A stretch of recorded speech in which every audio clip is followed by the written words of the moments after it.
بسم اللہ الرحمن الرحیم۔ السلام علیکم، کیسے ہیں آپ سب؟ امید ہے اللہ پاک کی رحمت کے سائے میں ہوں گے۔ اللہ پاک ہم سب کو اپنے حفظ و امان میں رکھے اور ہدایت پانے والوں میں شامل فرما دے، آمین یا رب العالمین۔ آج جو سورت میں آپ کے لیے لے کر آئی ہوں، سورت کی فضیلت اور فوائد، وہ سورہ فتح ہے۔ سورہ فتح کے بارے میں آپ نے سورہ فتح کی فضیلت تو سنی ہوگی اور فوائد آج میں آپ کو بتاؤں گی۔ اس سے پہلے ایک چھوٹی سی درخواست، ہمارے چینل کو سبسکرائب کیجیے، ویڈیو کو لائک اور شیئر ضرور کریں تاکہ آپ کی وجہ سے کوئی اور بھی اچھی بات سن سکے اور اس سے فائدہ حاصل کر سکے۔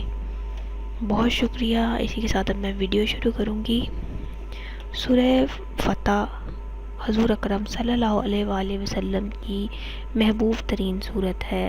جب سورہ فتح نازل ہوئی، حضور اکرم صلی اللہ علیہ وآلہ وسلم نے فرمایا، آج مجھ پر ایک ایسی سورت نازل ہوئی ہے جو مجھے کائنات کی ہر چیز سے زیادہ محبوب ہے۔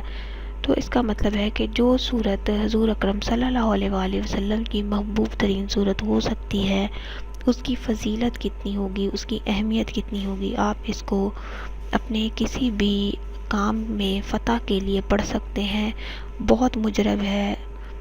آپ اس کو اپنے رزق میں اضافے کے لیے پڑھیں، بہت ہی کارآمد ہے۔ امتحانات میں کامیابی کے لیے پڑھیں، انشاءاللہ امتحان میں کامیابی ہوگی۔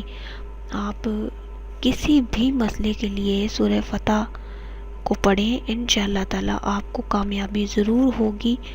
اور تہجد کی نماز کے بعد سورہ فتح کو پڑھ کر اپنے کسی بھی مقصد کے لیے جس میں آپ بار بار ہار چکے ہوں یا نہ کوشش کرنے کے باوجود بھی کارگر نہ کوشش ثابت ہوتی ہو، تو آپ تہجد کی نماز کے بعد سورہ فتح پڑھ کر دعا کریں، انشاءاللہ تعالی جس بھی مقصد کے لیے کریں گے وہ مقصد ضرور پورا ہوگا۔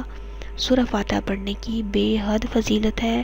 قرآن کی ہر سورت پڑھنے کی الگ الگ فضیلت ہے۔ ہر سورت ایک انمول تحفہ ہے، لیکن ہر سورت کی فوائد الگ الگ ہیں، فضائل الگ الگ ہیں۔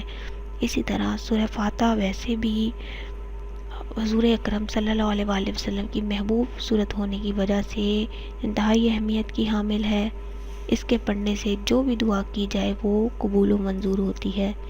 اب میں آپ سے اجازت چاہوں گی اسی ویڈیو پیغام کے ساتھ۔ اگلے ویڈیو پیغام کے ساتھ حاضر ہوں گی، تب تک کے لیے اللہ حافظ۔